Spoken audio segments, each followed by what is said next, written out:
अस्सलाम वालेकुम व्यूअर्स, मैं हूं मोहम्मद हसन और आप देख रहे हैं अलवामा टेक्नोलॉजीज़। तो जैसे कि आपको वीडियो के टाइटल से पता चल गया होगा कि ये जो है 4 एपिसोड की सीरीज़ है, जिसमें हम ऊप ऑब्जेक्ट ओरिएंटेड प्रोग्रामिंग के पिलर्स के ऊपर बात करेंगे। तो ये 4 एपिसोड इस वजह से हैं क्योंकि इसमें टोटल हमारे पास 4 पिलर्स हैं ऊप के, जो कि एज़ फॉलो हैं। सबसे पहला है इनकैप्सुलेशन। नंबर 2 पर हमारे पास आ जाता है इनहेरिटेंस। नंबर 3 के ऊपर हमारे पास आ जाता है पॉलीमॉर्फिज्म। और नंबर 4 पर हमारे पास आ जाता है एब्स्ट्रैक्शन। तो ये हमारे पास 4 जो है टोटल पिलर्स ऑफ ऊप हैं object oriented programming, object oriented paradigm.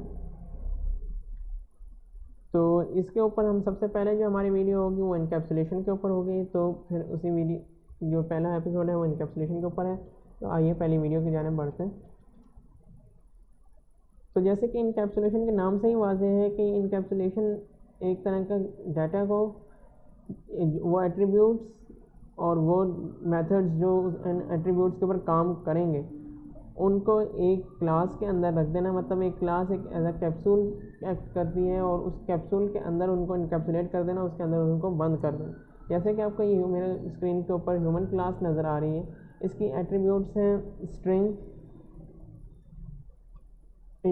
String है, एज है, कलर है, और उनके ऊपर जो है काम करता हुआ जो है आपके पास सेट आ रहा है, gate name, set name, walk. तो ये जो है सब एट्रीब्यूट्स हैं और वो मेथड्स हैं जो इनके बेसिस के ऊपर काम कर रहे हैं। तो इन सब को हमने जो है एक ही ह्यूमन क्लास के अंदर इनकैप्सुलेट कर दी, जो कि एक ही क्लास के अंदर आ गए। तो ताकि हमारे पास जो है बाकी जगह पे जैसे हम स्ट्रक्चर प्रोग्रामिंग में करते थे कि सारा डाटा एक ही जगह पे आ रहा होता था, वो नहीं होगा। जो एक उस एट्रीब्यूट्स के लिए है वही मेथड एक ही क्लास के अंदर है। तो इसमें जो है आपका कॉग्निटिव लोड इस तरह से कम हो जाता है कि आपको ढूंढने में आसानी होती है। अगर कोई एरर है तो वो डायरेक्ट आप सर्च कर सकते हैं। जैसे कि ह्यूमन क्लास में एरर है तो आप डायरेक्ट ह्यूमन क्लास के अंदर जाएंगे और वहाँ पर जाके जो है अपना उस एरर को रिजॉल्व कर लेंगे। उसमें फिर आपको पूरा ऊपर से लेके अप टू डाउन प्रोग्राम को सर्च भी नहीं करना पड़ेगा, क्योंकि आपके हर एक पार्ट ऑफ प्रोग्राम जो है अलग अलग कैप्सूल्स बन के, अलग अलग क्लासेस बन के उसमें हुआ है, उसमें काम हो रहा है। तो अब जैसे कि ये जो है इनकैप्सुलेशन में जो सेम डोमेन, सेम टाइप के डाटा हैं वो आपस में बाइंड हो जाते हैं, आपस में बॉन्ड हो जाते हैं और उनके एक में जो क्लास है उसके अंदर आ जाते हैं। जैसे कि अब ये जो है मेथड्स थे जिन्होंने काम करना था एट्रीब्यूट्स, ह्यूमन के एट्रीब्यूट्स के ऊपर, तो वो मेथड्स जो है सेम क्लास ह्यूमन क्लास के अंदर मौजूद हैं और आपको इधर उधर दूसरे क्लासेस या दूसरे फाइल्स में सर्च करना नहीं पड़े।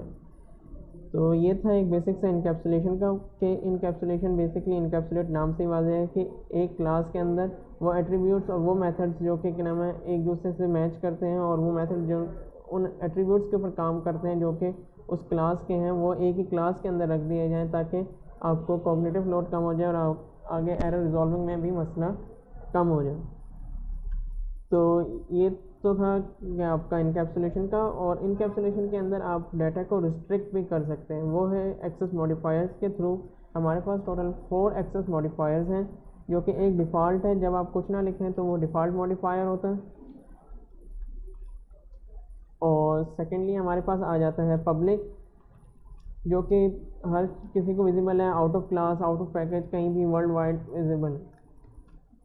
सेकेंड आ जाता है हमारे पास, थर्ड आ जाता है प्रोटेक्टेड वो वाला वेरी एक्सेस मॉडिफायर है, जो कि क्या नाम है आप सेम पैकेज के अंदर डिफरेंट क्लासेस के अंदर आप एक्सेस कर सकते हैं, मगर अगर आप आउट ऑफ पैकेज चले जाते हैं तो आपको वो क्लास अगर इनहेरिटेड हो वो क्लास आउट ऑफ पैकेज, तो आप उसके ऊपर उसको एक्सेस कर सकते हैं, मगर वैसे नहीं कर सकते।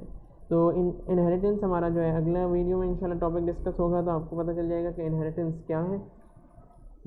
एंड फोर्थली हमारे पास आ जाता है प्राइवेट जो है वो सिर्फ उस क्लास के लिए रह जाता है। तो जैसे कि अगर मैं यहाँ पर अपना नेम जो है प्राइवेट करना चाहूँ तो मैं इसको प्राइवेट कर दूँगा, तो ये दूसरी किसी भी क्लास में बेशक सेम पैकेज के अंदर हो, जावा के अंदर या सेम लाइब्रेरी के अंदर हो, C++ के अंदर, तो वो आउट ऑफ पैकेज या आउट ऑफ लाइब्रेरी एक्सेस नहीं हो सकती, ना ही विद इन लाइब्रेरी और विद इन पैकेज एक्सेस हो सकती है। सिर्फ उस क्लास के लिए, उस मखसूस क्लास के लिए जिसके अंदर वो उसको डिक्लेयर किया गया है, उसके अंदर कॉल हो सकती है। जैसे कि मैं यहाँ पे private string name human class के अंदर डिक्लेयर कर रहा हूँ, मैं यहाँ पर कहीं भी उसको नेम को कर रहा हूँ तो नेम मेरे पास आ रहा है। मगर अगर मैं सेम पैकेज के अंदर दूसरी फाइल main.java के अंदर ह्यूमन का एक ऑब्जेक्ट बना के उसके अंदर इसको सर्च कर रहा हूँ तो मेरे पास यहाँ पर नेम नहीं आ रहा। क्यों? क्योंकि वो जो है हमारे पास प्राइवेट हो चुका है, वो सिर्फ ह्यूमन क्लास का है। तो इनकैप्सुलेशन का एक और फ़ायदा ये भी है कि एक सा डाटा एक जगह पे रख के उनमें से वो डाटा जो आपको ख्याल में कि इसके बाहर इस्तेमाल नहीं होगा या फिर आपने उसको प्राइवेट रखना है तो आप उसको प्राइवेट और उसका एक्सेस रिस्ट्रिक्ट भी कर सकते हैं। तो जैसे कि स्ट्रक्चर्ड प्रोग्रामिंग में होता था कि डाउन टू बॉटम आपके पास फ्लो आ रहा होता था, उसमें आप रिस्ट्रिक्ट करना, वो बीच में कहाँ आपके वेरिएबल इनिशियलाइज हो रहे होते थे और डिक्लेयर हो रहे होते थे और इनिशियलाइज हो रहे होते थे, तो उसमें मसला हो जाता था और वो जो है इससे एक ही फाइल के अंदर तकरीबन काम हो रहा होता था, तो आप उसको प्राइवेट और रिस्ट्रिक्ट नहीं कर सकते थे इतना बआसानी, और हो भी नहीं सकता था उसमें। तो ये भी फ़ायदा है इनकैप्सुलेशन का और ऊप का। तो बेसिकली जो हमारा रिकैप है पूरा एपिसोड का वो ये है कि इनकैप्सुलेशन डाटा को इनकैप्सुलेट करना है विद इन सिंगल क्लास, ताकि और जिनके जो है सेम टाइप और सेम एट्रीब्यूट्स के मेथड्स और एट्रीब्यूट्स हैं, और वो भी मेथड जो क्या नाम है उन एट्रीब्यूट्स के ऊपर काम करेंगे वो एक ही क्लास के अंदर रख दिए जाएँ।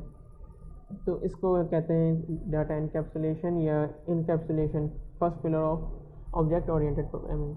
उम्मीद करता हूँ कि आपको ये वीडियो इन्फॉर्मेटिव लगी होगी, और अगर इन्फॉर्मेटिव लगी है तो इसको लाइक और शेयर ज़रूर करें, और अगली आने वाली वीडियो को टाइम पर देखने के लिए मेरे चैनल को सब्सक्राइब करें और बेल आइकन ज़रूर दबाएं ताकि आपको फ़ौरन से नोटिफिकेशन मिल जाए। तो टिल द नेक्स्ट वीडियो।